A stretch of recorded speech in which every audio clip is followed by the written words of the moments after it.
En el mundo existen objetos. Estos objetos se mezclan e interactúan unos con otros de formas diversas.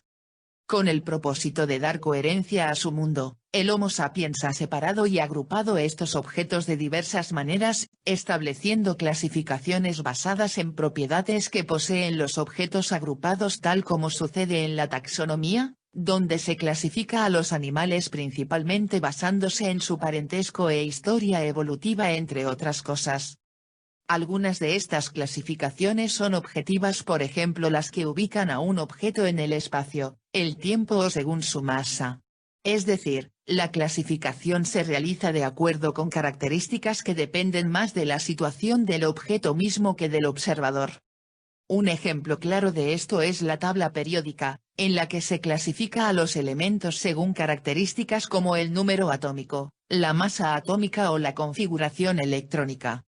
Aparte de las clasificaciones objetivas, también hay clasificaciones constructivas. Estas son clasificaciones que dependen de los intereses del observador, por ejemplo, el clasificar por orden alfabético a los alumnos de una clase para facilitar trámites burocráticos o clasificar a las personas como físicas o morales para determinar su estatus jurídico. Aristóteles fue el primer pensador del que se tiene registro que intentó llevar a cabo una clasificación sistemática basada en observaciones sobre sus objetos de estudio. En su libro De Animalibus, separó a los animales en vertebrados e invertebrados después de estudiarlos mediante disecciones, pero fue hasta el siglo XVIII cuando Carlos Linneo publicó el libro, Species Plantarum, el cual dio origen al sistema moderno de clasificación taxonómica.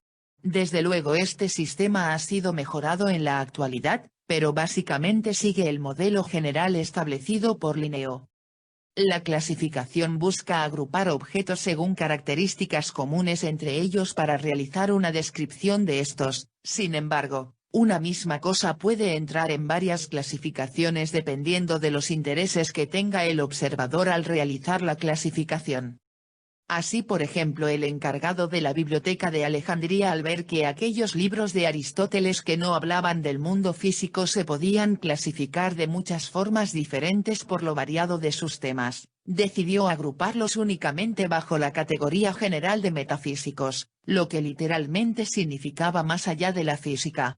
Pero en realidad esta clasificación no significaba nada, ya que en el sentido que le dio el bibliotecario a estos libros, lo mismo podían abordar temas de arte que de política sin que hubiera una relación real entre ellos. En este sentido, clasificar es una de las actividades más espontáneas que realiza el Homo sapiens de manera regular, muchas veces sin analizar, estudiar o siquiera reflexionar realmente sobre el objeto que está clasificando. Esto ha generado también prejuicios y problemas de tipo social, ya que la mayor parte de las clasificaciones espontáneas que realizan las personas producen generalizaciones e inferencias erróneas del tipo: todos los irlandeses son borrachos o todas las vacunas producen efectos secundarios dañinos.